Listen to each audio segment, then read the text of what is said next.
Peace, peace, peace. Welcome back to my YouTube channel. For those of you who don't know, it's your boy Vic Slain Hope. And I got another video for y'all. And this one is about my pops. Like, you know, I had a situation or something transpired where I was gonna put my hands on my pops. Like, you know what I'm saying? Like he just pissed me off, and I was just like, yo, I'm knocking this dude out. You know what I'm saying? When I see him. And but before I get into that, like, a lot of people never really heard me talk about my father. A lot of black men grow up without their father, and some people don't even know who their father is. Some people never met him. Some people, they met him, but they don't have the best relationship with him. So I met my pops when I was like around 10. So I knew who he was. I have actually met him when I came back from Honduras, and my mom always made it her business for me to be around my family from my father's side. Like, she always believes. My mom heavily believed in family, which is why she always kept sending me to Honduras to see my family.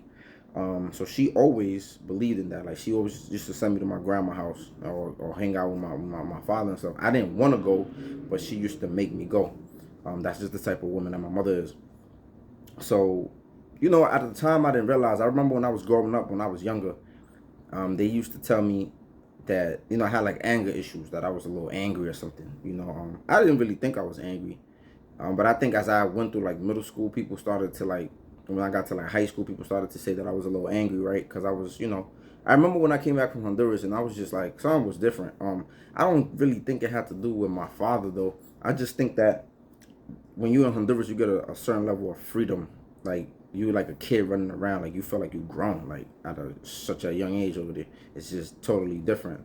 Like, the child laws and rules over here is totally different than over there. Like, something that would be considered negligent over here, it's not gonna be negligent over there. So it's totally different. But anyway, I'll get into those stories later. So I think it's very important. A lot of people suffer in the black community from their fathers not being home. Women suffer and men suffer, right? Men suffer in a way where it's like they never get to see how they never get to really learn like how a man's supposed to treat a woman, right? They never get to see those interactions between their fathers and their mom, right? And your mom can't teach a man how to be a man, so you never really have that figure that you look up to that can teach you how to be a man. And then the women, on the other hand, they don't see somebody dealing with their mom. They don't see a male house figure, so they are raised to be strong and to be head of the household, right? So you don't really see that. And the boys, it affects the boys too, because they see their mom being the head of the household, so that becomes like a norm. Like, you kind of like expect a woman to pick the slack up because you never seen a man there. So it creates issues on both sides, because the man, your father, is going to be the first man that ever loves that woman, not in a sexual way, right? So when you don't have that, when you never experience true love from a man, especially, your dad's supposed to be the first man that love you, right, in that way. You don't know what love and care look like coming from a man. So you go in your life wondering and going through partners and trying to find the right one, because you don't know what it looked like. You never seen your mom with one, or you get what I'm saying. So anyway, I got locked up, right? So when I was locked up, I got wind that my father was running around telling people in the streets that, like, it was my mother's fault that I got locked up. So I was just like I ain't gonna lie, that shit pissed me off, because my whole thing is like, yo, bro, you wasn't even really in my life like that, right? And then it's like, my mother has been the person that did everything for me. You know what I'm saying? Like, she you know what I'm saying, she damn near probably put her life at risk having me and delivering me. I got a big ass head too, and she ain't have no C-section. But you know what I mean? Like, she went through a lot to just have me and struggle with me, and and you wasn't really there. You wasn't really around. I don't know what you was doing. Like, my mom didn't even deserve to be sending me to go be with your ass. But my mom she's a forgiving woman. So she always felt like, yo, people change. She always tried to give people the benefit of the doubt. But like, in my heart, I felt like, why she even being so nice to this dude? I remember my father got in a coma. He got in a coma, and my mother dragged me to the hospital to go see this man. And I didn't want to go see him. See, my mom, she cares a lot about what other people think too. She's just that type of person. Like, the Honduran, the Garifuna community, they talk a lot of shit. They gossip like a motherfucker. So like, she always cared like what other people thought. Like, you know what I'm saying? Like, she didn't want her name going around. You know, people talking shit about her, saying certain shit, right? So she dragged me to the hospital. This man was in a coma just to go see this dude. You feel me? And I really was pissed off, and I didn't want to go. And even like as I was growing up, my father used to. He's the definition of a bitch ass nigga. And I don't even be talking like that, right? But that, whatever. So he was really like he had mad feminine ways, like you know what I'm saying, because he was like a mama's boy. So boom, he used to go around talking shit that my mom was keeping me from him, and that my mom is the reason why our relationship wasn't like that. You know, regular clown shit that a lot of these dudes be doing nowadays. So, but that wasn't the truth. So my mom always used to be like, "My son grown. Y'all could go talk to him. Y'all could go ask him what's up. He know what it is." So, anyway, I was in. So you know, I feel like you know I feel like maybe all these things contributed to my anger. I don't really know because I feel like when I came out from Honduras, I was just on some other shit. But yeah, like whatever. So I'm in prison, and he's saying this shit. He said it was my mom's fault that my mom wasn't there enough in my life. And this is why I ended up in prison. And that shit just bothered me. So I was just like, in my mind, I was like, yo, when I catch my pops, it's lit. Like, you know what I'm saying? I'm just like, you know what I'm saying? It's lit. Like, I'm beating him up. Like, you know what I'm saying? Like, I was just so furious. I was just so upset that you could fix your lips to talk back, to badmouth my mom. Like, I was just like, word? I was like, all right.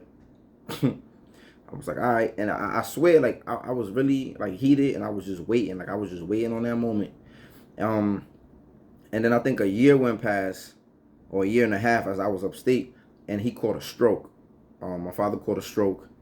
And I remember my mother told me, my mother said, oh, your father caught a stroke. He had been paralyzed from one side of his body. And then I felt bad, like, you know, I kind of like felt bad for him. And the imam that used to be in the jail with me, may Allah have mercy on him. Me and him was talking one day, you know, and I was just, you know, he used to counsel me a lot. So I was telling him, like, you know, about my situation with my pops, and I was just like, yo, like, he just got me so angry, like, and, you know, we was just talking about it, and then he told me, like, you know, you gotta forgive him. And I was just looking at him like, nah.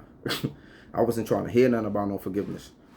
But he was like, you gotta forgive him. He said, I didn't meet my father. He said, I met my father when I was 40. And he was like 62 or 63 at the time. He said, I met my father when I was 40 years old. He said, and today, me and my father, we are the best of friends. You know, and I was like, I looked at that like it was deep, you know. And then he also told me a story of the prophet Abraham, right, in the Bible. Oh, well, not in the Bible, it's in the Quran and the Bible, whatever. So he told me the story about the prophet Abraham and how Abraham had his first son, Ishmael, and because his wife got jealous, she made him banish, you know, his other wife, and her son. And she was saying, like, yeah, Abraham wasn't in the life of Ishmael like that. But he used to come by every once in a while. He said, and even though it's different reasons, we got to draw from the examples that we have before us. And he was like, and they had a good bond. And Ishmael actually took advice from Abraham when he told him to divorce one of his wives and marry another one, right? So he was just saying, like, you know, and then he mentioned, and then another brother told me about, you know, his situation with him and his pop. So he was just like, you got to get that rancor out your heart. You got to be able to let go. You're not going to change or be to your full potential until you let that hurt go, until you let that, you know. So I was like, I forgave him. And I think I mainly forgave him because he caught a stroke. But I also took heed to what the brother told me. So I was like, okay, I forgave him. But I still had questions, right? So when I came home, I didn't want to beat him up, but I came home and I went to my grandmother's house, and he was there, and he was just looking at me, right? And whatever. So we was talking. I mean, I didn't really get to talk to him, but I was talking to my grandmother. So anyway, one day I bumped into him in Harlem. When I was living in Harlem. So I'm in Harlem, and I see him in Harlem, right? So I started talking to him. So I was like, yo. So I said, I forgave you for you not being there or whatever. Like, you know what I'm saying? I did it for me. I felt like it kept me in a dark place for a little while.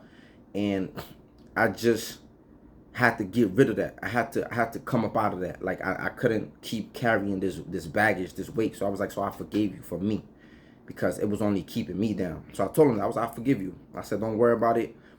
I said, but however, I want to know. I want to know, like, why you wasn't there. I want to know, did you think about me? Did you wonder if I was fed? Did you wonder if I was clothed? Like, did you worry about me? Like, why you wasn't there? Like, you know what I'm saying? I just wanted to know. Like, I was just like, I think I deserve to know. Like, I forgive you, so you don't have to feel some type of way and make an excuse. You feel me? Like, I was just like, yo, I just really want to know what you was going through, like what was happening. And as soon as I let this motherfucker get the chance to talk, he started saying, well, you know, you remember we used to be cool, and then your mom. I said, bro, I just told you I forgave you, and I gave you the chance to explain yourself as a man, right? To your son, that's a grown man now. I gave you a chance to explain yourself, and you couldn't even like take accountability. You couldn't even be as a man to tell me straight up. You couldn't even say sorry. Like this is how crazy. This is how that small thing. Like he could have simply said, yo, I'm sorry. You know what I'm saying? Like he could have. We underestimate how far a sorry could get us in certain situations. A sorry goes a long way in the hood, man. It saves some lives. It repairs relationships. A sorry goes a long way. But this man, he just couldn't be accountable to his shit. He started trying to blame my mom again. Like, I'm just like, yo, bro, I was gonna knock your head off for you trying to blame my mom for me being locked up. You know what I'm saying?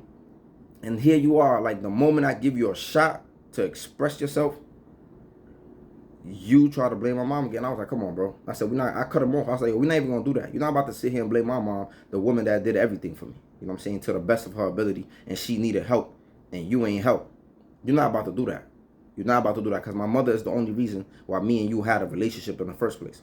And I told him that. I said, I didn't want to go to see y'all, but she told me to go because my grandmother was always a good person with me. So she was like, yo, go see your grandmother at least. Or go over there and meet your cousins. Or go over there and meet your aunts and your uncles. She always did that. So I was like, you're not about to do that. So he was like, all right, look, man. He was like, you know what? Let's just start over. Let's just start fresh. So my whole thing is like, that shit did not sit well with me. I gave you a chance to express yourself, to explain yourself. You didn't answer my questions at all. All you did was you tried to blame my mom, and when I cut you off, you said, well, let's just start over. So it's crazy, man. So I'm sharing this story because it's like a lot of people are holding on to anger and rancor towards their parents. You know what I'm saying? Sometimes it's towards their moms. Sometimes it's towards their fathers. And that only kills us at the end of the day. It only makes us bitter. It only holds us back.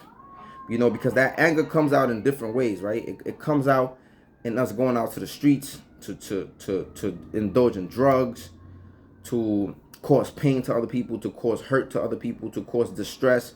It just causes the little things, a lot of things that happen in the house trickle down for us to push us out the house to go do crazy shit and stupid shit in the streets. So if anybody dealing with some of that shit, that rancor, you didn't forgive your mom for whatever she did, or you didn't forgive your father for whatever he did, you gotta do it for you. Now you don't gotta reach out to them and talk to them, but I think we some of us are older now. We deserve to hear from our mothers and our fathers. Like, you know, you can make an effort. You don't have to, but like I feel like I tried to make the effort, at least in my behalf. I tried to do that. It didn't work out, I guess, but that's, hey, it's out of my hands. But I tried though. And then years later, he tried to hit me up and ask me for some help, and I was just like, nah, homie, like, you know, I guess I still have my little pride with it, but I was like, nah, I'm not, bro. I gave you a shot, bro. You blew it. You blew it. So yeah, man, hopefully this video is beneficial. Hopefully this will help somebody out there release some of that frustration they might have towards their parents. And just know that at the end of the day, man, that's part of self-care, man. You gotta take care of yourself. You can't be out here holding grudges and envy and hatred. You know, it's just not conducive to your growth.